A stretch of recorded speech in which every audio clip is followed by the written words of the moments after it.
What's up, everybody? Welcome to Podcast Now. I'm Alex, and in this video, want to look at the review scores for Life is Strange Double Exposure. We knew this day was coming, and it's an interesting one. So, want to go over some comparisons, want to go over some of the higher scores, and also some of the low scores. This game is heavily mixed, and we can kind of start there. 72 on average, right, on Metacritic. Not based off of the most actual number of reviews. I think somewhere like 35 or so. You probably expect that number to get to 50, 60, maybe even more than that as the days go. What's interesting is, and I want to start here, the comparisons to the past games. Now, what's tough about this is, well, number one, so long ago, especially if you go back to Life is Strange 1. Number two, obviously, different reviewers. You can't guarantee that all these sites are using the same people 9 years ago to now. Number three, scores are oftentimes, especially with the older Life is Strange games, broken up with the episodes, right? So what's actually interesting is Life is Strange 1, Chrysalis, the first episode, actually was only given a 75 on average, and it was given by a good amount of reviewers. When you look at the average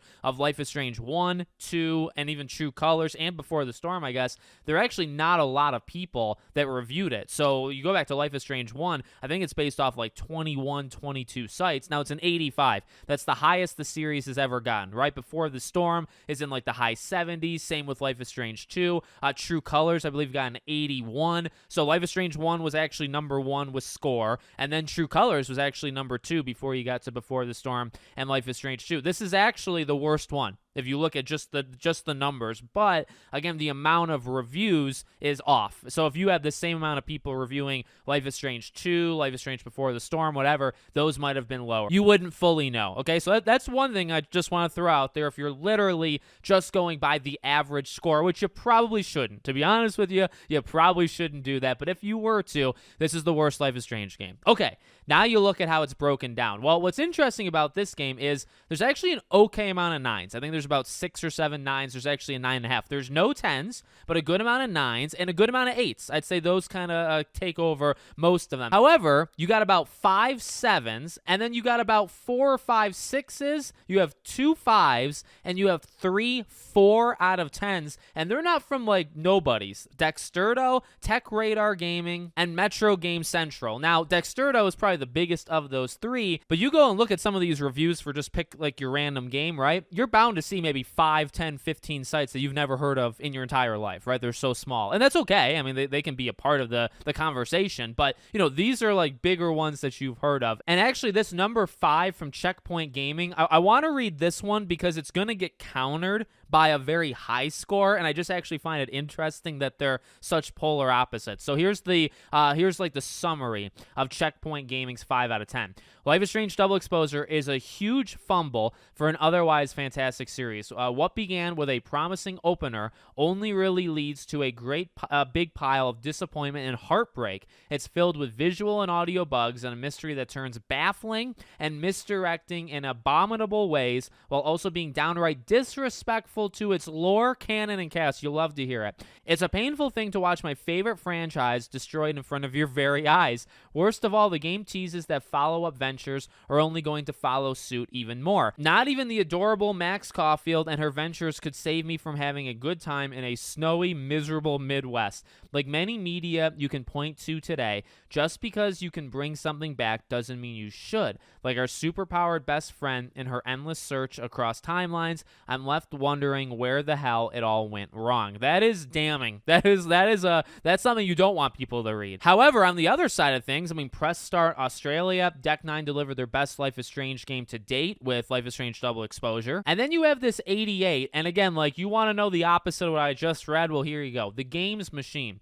Life is Strange Double Exposure is one of the best stories ever told by a video game. With a clever mix of mystery and science fiction, all the characters are credible, although stereotyped, and the twists chase each other unpredictably while maintaining coherence with the narrative. Excellent technical realization, editing worthy of a television series, and good acting support the plot that requires important decisions capable of influencing future events and personal relationships. The excessive ease and progression could discourage those looking for a challenging game, but perhaps it is time to turn the page and embrace the new generation adventures. So I don't understand why you had to throw the challenging thing is. I think people know what a Life is Strange Strange game. The beginning there is crazy. Now, is it possible? I'm sure you can maybe walk away with this game thinking that, but it's just, it's pretty funny. I actually kind of laugh in my head when I read that versus, so one of it is saying that it's pathetic, and you're watching your favorite franchise get destroyed in front of your eyes. Again, that's something you don't want on the back of the box, right?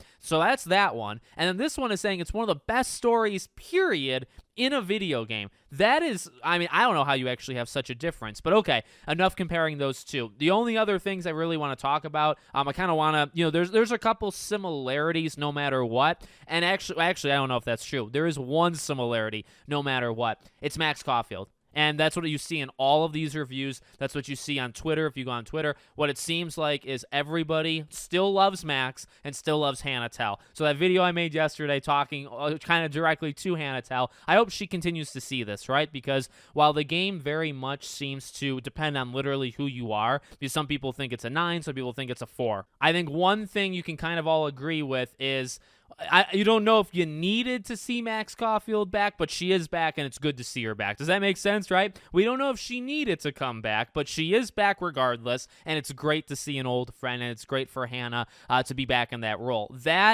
And honestly, we've been saying that for 2 weeks now, and that's what it is now with these reviews. It's Hannah Telle and it's Max Caulfield. The rest of the game just seems very subjective. I saw there was one thing on Twitter where it talked about that. I think the headline of it was something like Life is Strange. It's like this game is like fan fiction written by their executives, and it's like, oh my god. So the divide in the story and stuff, there's not even much more to talk about. Really, it's just, let me just throw a couple numbers your way, right? Because this is another game. I did Dragon Age earlier today looking at those scores. I think these games are just going to be highly subjective. Every game kind of is, right? It's your own opinion. You shouldn't have to worry about what other people are saying. You make your own decision, whether you're buying it, not buying it, you hate it, you love it. You do you, right? Don't let other people scare you. Don't let other people change your mind, right? You be strong in Europe. And I really try to push that, honestly, for people. I think that's the right thing for people to do. But again, for a game like this, I don't know, which review do you want to go based off of, right? Because some reviews, even the higher reviews, say that, like, if you're a diehard fan in terms of the lore, it's a little messy, which, at this point, look, I still don't actually know the ending.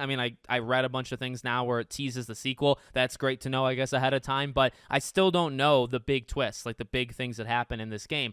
A lot of people do. So a lot of people have already made up their mind, and that's fair. That's fine. Honestly, I respect that. These reviews are kind of the same thing. Like, if you're into the lore and you're into that respect of the first game, I don't think this game is going to do it, which is very disappointing, and my thoughts will probably reflect that. But I'm also willing to let this game tell a new story. I was willing to let, episodes 1 and 2 do that, and they did. And as I keep saying, like, I actually like episodes 1 and 2. So we'll see how it goes literally tomorrow. Wanted to get this video out, but I'll be playing this game tomorrow. I'll be doing a review as quickly as possible, and then we'll have quite a few videos afterwards going over the endings, sequels, just my thoughts on it overall. All right, thank you all for watching, and I hope to see you all on the next one.